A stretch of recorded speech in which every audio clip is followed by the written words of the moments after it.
លោកពិសិដ្ឋខ្ញុំអរគុណលោកខ្លាំងណាស់ដែលលោកបារម្ភពីទីផ្សាររបស់នភីប្អូនប្រុសរបស់ខ្ញុំ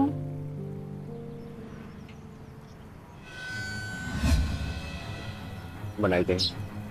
ព្រោះនេះក៏ជាចំណែកផ្សាររបស់ខ្ញុំដែរនាងមិនចាំបាច់អរគុណចាំខ្ញុំជួយនាងទៅផ្ទះវិញចា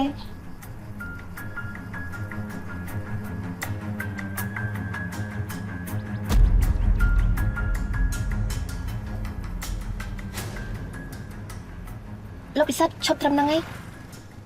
ហេតុអីមិនត្រូវឈប់ត្រង់ហ្នឹងគឺអត់អីនោះទេលោកពិសិដ្ឋឈប់ត្រឹមហ្នឹងទៅព្រោះថាហេតុអីទៅកាលនេះការកំពុងទៅគិតអីហើយគេឃើញ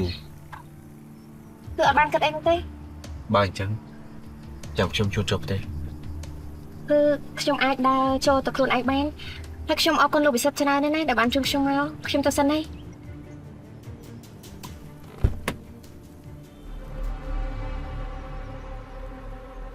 អ្នកណាជួបឯងមកផ្ទះគឺមិត្តភក្តិអាកូនប្រពន្ធចង់នោះមែនទេគឺមិនមែនទេម៉ែកុំមកកុហកយើងណាពីដល់ថ្នាក់ឲ្យដៃឲ្យជើងគ្នាតាមចាំផ្លូវប៉ុណ្ណឹងហើយវាឲ្យឯងមកផ្ទះម្នាក់ឯងអញ្ចឹងហ៎ម៉ែនេះខ្ញុំមិនបានធ្វើដូចជាម៉ាក់គិតនោះទេកុំមកបកកាយយើងឃើញផ្ទាល់ភ្នែកឯងនេះចារឹកដូចជាប៉ាឯងមិនខុសទេចូលចិត្តណាស់ផ្កើហ្នឹងចង់ឃើញយើងមានការឈឺចាប់ទៅឯងសប្បាយចិត្តមែនទេហ៎ម៉ែខ្ញុំមិនដែលមានកំណត់ចង់ធ្វើឲ្យម៉ាក់ឈឺចាប់នោះទេហើយដូចខ្ញុំនិយាយអញ្ចឹងគឺខ្ញុំមិនបានធ្វើម៉ាក់យល់ច្រឡំឯងកំប្រាប់យើងណាថាឯងជួបគេដែលចែកដំទៀត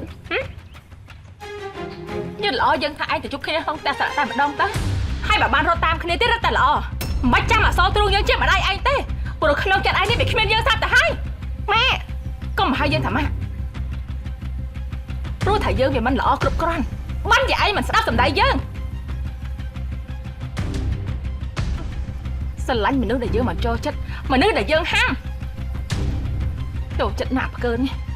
ទៅចេញពីមុខយើងទៅតែណាក៏ទៅឈប់សិនដក